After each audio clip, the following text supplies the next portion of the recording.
This is a review of the equations of quadratics, and in particular, we're looking at determining the equations of quadratics in vertex form, which is written as follows: y equals a bracket x minus h squared plus k. And recall that the values of h and k is your vertex.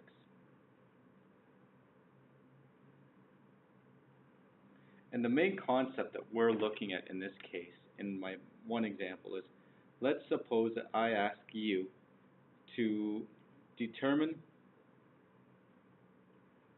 an equation in vertex form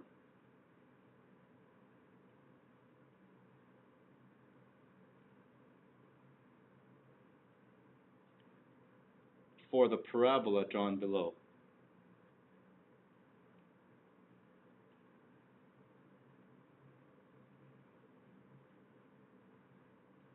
And the parabola which I'm going to draw is as follows. Usually I will have a Cartesian plane, and it'll be easier to determine the points. In this case, I will just tell you what the actual points are. So if I have my x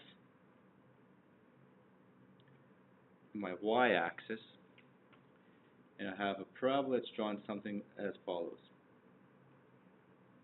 And I'm going to give you that this point right here is the point -2, -3. And let's suppose I have a point right here, my y-intercept, and that will be at 0, -1. From what is drawn here, we have been given our vertex, which is at -2, -3. What that tells you in relation to your vertex form is that h is -2 and k is -3. The other piece of information, we've dealt with the vertex now, is another point that's on your parabola.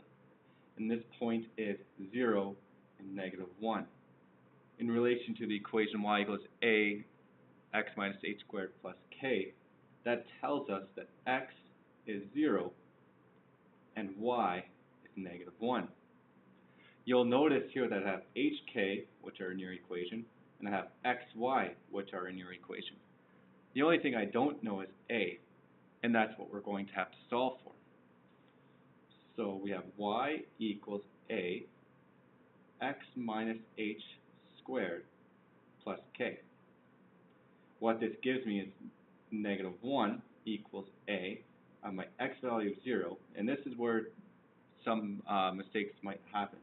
We have 0 minus -2 squared minus 3. So that gives us -1 equals a, and that's 0 plus 2 squared minus 3. So continuing on, that gives me 2 inside the brackets, and 2 squared is 4. So I have 4a minus 3. And now it's relatively easy to solve because I must bring -3 over to the other side of the equal sign. So I have -1 plus 3 is equal to 4a. Add those, 2 equals 4a, and I divide both sides of the equal sign by 4. Reducing fractions, a is equal to 1/2. So therefore, the equation of this parabola is y equals 1/2 x plus 2 squared minus 3. And you'll notice that when I rewrite my equation out in vertex form, I do not put the values of x and y in. I have only substituted in the value of h and k. And do notice that this is positive in this case, and that comes from the fact that my h value was originally -2, and x minus -2 is +2. So make sure you're careful with those signs inside the bracket.